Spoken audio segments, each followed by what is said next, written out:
I want to talk about this show for a while now, but today is the day.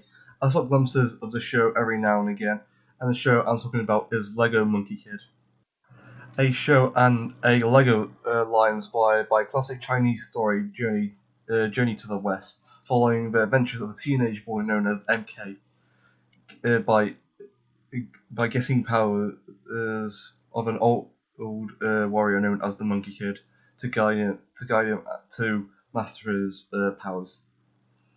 With his friends of May, a tech whiz and a good handling with technology with to help MK, and from her family legacy is the spirit of the dragon inside her to get the advantage. And also, she is a streamer. Literally in the wiki, it's referred to as she is a streamer. So yeah. Next is Pigsy, the head chef of Pigsy's Noodles, where MK works at. He tries to help MK wherever he can.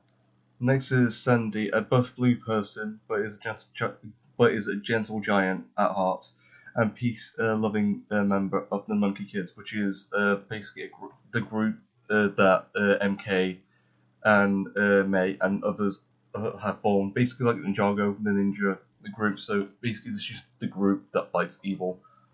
They're called the Monkey Kids, and he got recruited by Pigsy, where the Demon Ball King, escapes imprisonment and helps MK whenever possible. Next is Tan, one of the members of the Monkey Kids, a monk which has knowledge of ancient texts to help MK to get items that he needs to stop specific evil, and helped him to get the staff. Finally, the Monkey King, a former hero, got subdued, leading him to journey westward with other pilgrims, eventually found the successor of MK and embodying his spirit into a golden staff, which MK wields and uses it to power himself and to make him immortal, and other powers that he locks throughout the show, which the Monkey Kid teaches him. Onto the villains, where I mentioned about the Demon Ball King, an enemy of the Monkey King, and his eventual imprisonment and escape, and an eventual escape, planning to take over Megapolis with his Ball clone army, with the help of his demon Ball family, his wife Princess Iron Fran, and his son Red Sun, with that has 5 elemental powers to face MK's group, and also Demon Ball King confronting MK's group as well to take over Megapolis. And there are some other villains, but I think they are season specific, because I think there are 3 seasons, and 64 episodes. So there's roughly around, basically the first season obviously is going to be the Demon Ball King, then probably the second season and another villain, then a third season another villain. So like in each season, obviously having different villains. So then I think roughly they become the side characters. Yeah. So onto the animation. The animation is different compared to other Lego shows like Ninjago, Nixon Knights, and Chima. Like, guys, remember Nixon Knights? That thing exists being CG Lego minifigures in a realistic setting, where Monkey Kid has an old-fashioned animation by doing it in a 2D style and using frames to show different impacts. Basically, anime style, quote-unquote anime / cartoon style, basically. It's a cartoon. Like Spider-Man, like Spider-Man Into the Spider-Verse, it has that feel of like having a unique style to portray this, and has more expression, which is actually a good comparison. Where the characters within Monkey Kid feel more expressive because they warp. They use basic cartoon shapes. Like I think there's one book which is like how animation is, and like the styles of animation where rubber hose, like the movement of animation, how characters move. I think that's what they use for this show. So yeah, that's interesting. Where Ninjago and the previous Lego shows, they felt restricted because it's minifigures, so they can just like move their face up and down and like move their eyes and stuff. Because they couldn't move the hair because it's static, so they literally could only move the face features, which made it flat. Whereas Monkey King has like basic 2D animation, so obviously they can be more expressive and like do different animation techniques. And like I'm gonna use Ninjago as an example, where the early versions of Ninjago, like the first couple of seasons of Ninjago, felt flat and normal because there's no. It's like Lego characters in a realistic setting, so like all of them felt flat. With like the lack of lighting and details, like everything felt just like dark midday. They still had like different time periods, but it just felt like light, dark, some lava effects, wherever. With specific elements of water, fire, lightning, and ice, it improved every season. So like became more like graphically became more like good when like the recent season, which I haven't watched for like I think 17 or 15 or 16, has like great animation because of like the effects of regression it has gone in that short amount of time. But it sort of felt like it felt more like a cartoon after season 10. Where how they impacted Spinjitzu, where Spinjitzu is basically an elemental tornado that does a lot of damage, concrete damage, and it felt like it's just like moving in a weird way. I'm going to show you two clips, like the original Spinjitzu and the new Spinjitzu, and it feels more like a cartoon. It feels like it moves in a weird pattern. It feels like it doesn't like have that force where they move like the original Spinjitzu feels like it's a tornado, so like it moves like in a line where it feels like it just moves like in squiggles, like it feels like more cartoony when it feels more impactful in the original. And animation is good. I would recommend it. It's different to the like if you're into Lego, if you're into this like Lego as general. I do feel like a lot of people are talking about this show and also this Lego line because it's sort of like discount Ninjago, but it's more than that. Like I thought, like this looks unique because all of the sets actually look more unique because Ninjago basically just has one set, dragon, named location, vehicle, dragon. Like it doesn't have that much variation where like Monkey Kid has like has mechs, has cars, has a location. It has like basically vehicles or modern installation. So that's actually very interesting perspective in my eyes. Given to Ninjago, where you feel like you're gonna have a dragon, you're gonna have a main location, and you're gonna have some vehicles, and that's it. And then it looks visually like good, like visually gorgeous. Like when I saw like the intro, like what this is the intro, and it goes so hard. Ninjago ones are just like, oh look, it's so quirky. It's so funny to meme up, but like they improved.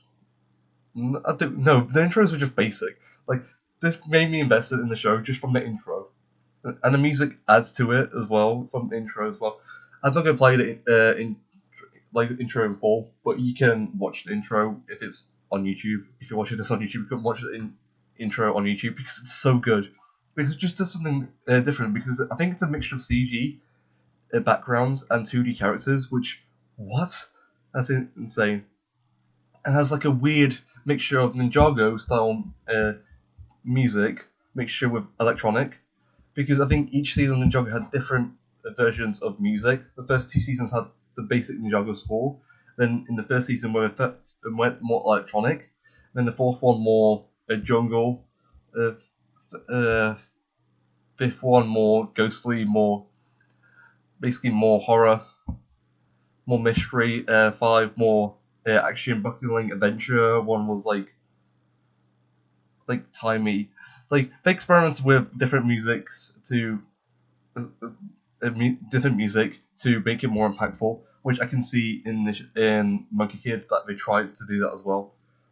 Because I actually became invested in some of the characters. Like some of the episodes I've watched, like holy, it just hits hard. Like it doesn't screw around, and it's also like all of them are like 10 minutes. Like they're so short, but they try to build as much story in that long time. Because obviously, early versions of Ninjago had 20 minutes per episode, and that was it. The modern ones have 10 minutes per episode, which doesn't work well with Ninjago because Ninjago is not episodic; it's story based. So it follows a overall narrative per season, and it's hard to keep track because if they're all 10 minutes, it doesn't work well because you can combine both episodes and they make 20 minutes, so it's easy to remember in that plot. But Monkey Kid feels like it's episodic, but also has an overarching story. Like it cuts between MK's group and the villains, half and half. So they have both screen time, or they go into the climax of the end of the episode to build on to further episodes, which I appreciate. And obviously, you might be wondering, this is going to be a very, very short video. I rarely do short videos. I think my shortest video is possibly my Henry Stickmin video. And obviously, yeah, that's why. It's because of Henry Stickmin, because I think I played Breaking the Bank, and that's so short that I only needed to make it 10 minutes. So yeah, I've got literally nothing more to say. I just wanted to share my first impressions, how I feel about the show, because I think I might cover this as a proper review. Because I don't think there's a lot of episodes and they're all 10 minutes, so I might get that done in a week or two. Because my schedule, I just procrastinate a lot. And I just want to show my first impressions, introduce you guys to this show. I've been watching it in the background. I just woke up one day. Oh, what is this unique show? It's actually good. There's 3 seasons. So there is a fan base for this, but I don't know because I think Lego released another line which was Dreams and a TV show to coincide it, and I think I heard no one talking about Dreams because I think there's a unique concept about between you have nightmares and your good dreams and trying to fight the nightmares. That's a cool concept, but I don't think it'll last. I think it probably lasts 1 season, and the line will probably last 2 or 3 years. That's my thing about it, because that's my thought on lines, because most lines last 2 or 3 years. Because the first year is promoting it, the second year is basically still sort of building hype for it, but also making it trying to make new sets if possible. Then the third year is basically just the downtime. The end of the second year and beginning of the third year is basically just the downtime. How many sets are left over basically, because they need to make a specific amount of stock to approach that. If it makes a lot, you still carry on. I think that's my theory. I'm not in the Lego industry. I don't know anything about it. I just know my experiences from other Lego tubers who are Lego ambassadors who sort of work with Lego. I have no clue how Lego works in the background. I just know the schedules just work differently, because we had no DC sets since 2020 or 2021. We had no new sets during that time. We had keychains and stuff, and that was until this year where we're getting some Batman sets or DC sets. So yeah, I'm going to talk and try and hit the 15-minute mark. So if you guys want me to cover this as a full video, I will, and I think I will eventually do it. Obviously, some projects will take a long while to do. I'm planning on doing a Ben 10 retrospective, which will take a while because I'm covering all of the seasons before the reboot. So literally the classic, Alien Force, Ultimate Alien, and Omnibus as one whole video, which will take forever. I have to go back to the Days Gone video, finish that, and Dark Side. I wasn't happy with it, so I'm gonna have to change that again. So yeah, this is just the in-between video before, I don't know, before the big review, which probably will be Transformers, because that's coming out next week. So it'll be Transformers possibly next week, we'll see. Then probably a week after that or 2 weeks after that will be Resident Evil. I'll see how, because I've finished the script. I think I just need to record it now and just edit it. So I think it won't be that long. So around 2 weeks for Resident Evil 4 original. I don't mean a remake, original. And yeah, Transformers next week. RE4 original will be the week after that, possibly. And some other things like this video, which would be the retrospective Days Gone, Ben 10 retrospective, and Days Gone will be probably around summer. I think Days Gone will probably be in mid-August, possibly, and Ben 10 retrospective will be whenever I get around to it, because I've got rough scripts, but like I'm still working on that. Yeah, so guys, hope you enjoy. Please like and subscribe for more content like this. This is just a short comic book review slash first impressions of the show. I'm still going to watch it in my spare time. This is just an introduction to the show, basically what the show is about, and basically how I got invested to it, because I've got I've got like animated eyes, so I can not see stuff, but like I like specific animation styles, and this just hit the right spot for me. And funny enough, this is literally back to back, because the previous video was about cartoons, and the previous one was about an animated cartoon, and this is the third video about a cartoon. It's just like, I think people are sick of cartoons, so I'll probably get my first ever movie review next week, and around the time I'm recording, so probably next week. So yeah, I've got nothing more to say. So like and subscribe for more content like this. Share this around to the people that you know. So yeah, and see you in my next review or episode or whatever. Bye.